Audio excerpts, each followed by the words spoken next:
अगर प्रीवियसली आपके स्कूल में अच्छी परसेंटेज आई है तो एमबीए के किसी भी एग्जाम में कम मार्क्स में भी आपका काम बन जाएगा। Hello guys, this is your host and दोस्त Himalika Sharma.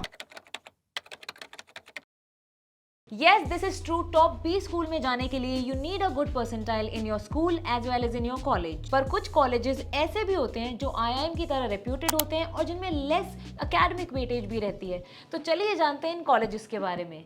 For example FMS, XLRI या Tata institute of social sciences या ऐसे ही बहुत सारे कॉलेजेस हैं जिनमें आपको 25 लाख तक का पैकेज देखने को मिल जाएगा। सो सेकेंडली आपको देखना पड़ता है इन कॉलेजेस में एडमिशन का क्राइटेरिया या फिर उस क्राइटेरिया में आप फॉल होते भी हैं या नहीं। सो अगर आपने अपने 10th या 12th में कम स्कोर भी किया है so there are colleges and exams that you can target. And similarly अगर प्रीवियसली आपके स्कूल में अच्छी परसेंटेज आई है तो एमबीए के किसी भी एग्जाम में कम मार्क्स में भी आपका काम बन जाएगा। एंड लास्टली अगर आपके एकेडमिक स्कोर काफी पुअर थे तो आप उन कॉलेजेस को टारगेट करें जो एकेडमिकली या फिर आपके स्कूल के मार्क्स पर इतना ध्यान ना देते हो। इट्स जस्ट आपको बैलेंस करना आना चाहिए। तो चलिए अब जानते हैं कि कैसे एक एवरेज स्टूडेंट एडमिशन ले सकता है आईआईएम में। सो सबसे पहले remember that no one can stop you from winning if you are determined and confident. In CAT 2013 exam, it was seen that even 0 marks gave students a 55 percentile.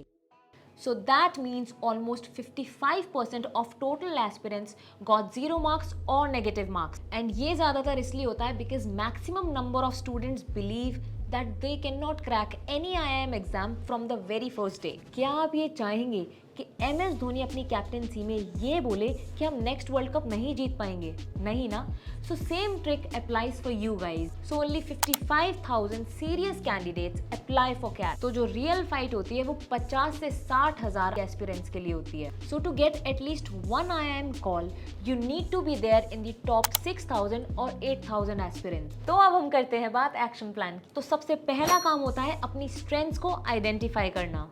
ये quantitative या verbal में से कुछ भी हो सकता है और आपकी अगर कोई स्ट्रेंथ्स ना भी हो देन ऑल्सो इट्स फाइन। दूसरा है अपने फंडामेंटल्स को क्लियर रखना, जिसका मतलब है अपने कॉन्सेप्ट्स को समझना और उनकी लिमिटेशंस को ध्यान में रखना। थर्ड है कि आप अपने आप को एनरोल करें किसी अच्छे कोचिंग इंस्टीट्यूट में या फिर किसी मॉक सीरीज में जो आपके लिए एकदम सूटेबल हो। एंड जो वर्किंग प्रोफेशनल्स हैं उनको कैट की ऑनलाइन क्लासेस प्रेफर करनी चाहिए so that they can avoid their weekends long offline classes. बाकी जो फ्रेशर्स हैं वो ऑनलाइन या ऑफलाइन क्लासेस कोई भी सेलेक्ट कर सकते हैं। फोर्थ है अपने मॉक को रेगुलर एनालाइज करना, बिकॉज यहाँ आप पता लगा पाएंगे कि आप कहाँ गलत जा रहे हैं and from here you can improve your self. Fifth जो कि एक बहुत इंपॉर्टेंट पॉइंट है that is ignorance. Negative elements या ऐसे लोगों को इग्नोर करना बहुत जरूरी है जो आपके बारे में नेगेटिवली बोल रहे हैं या आपकी प्रिपरेशन पे डाउट करते हैं। इससे अच्छा है आप अपने प्लान पर फोकस करें and see how you can improve continuously so that you can maximise your score on D-Day।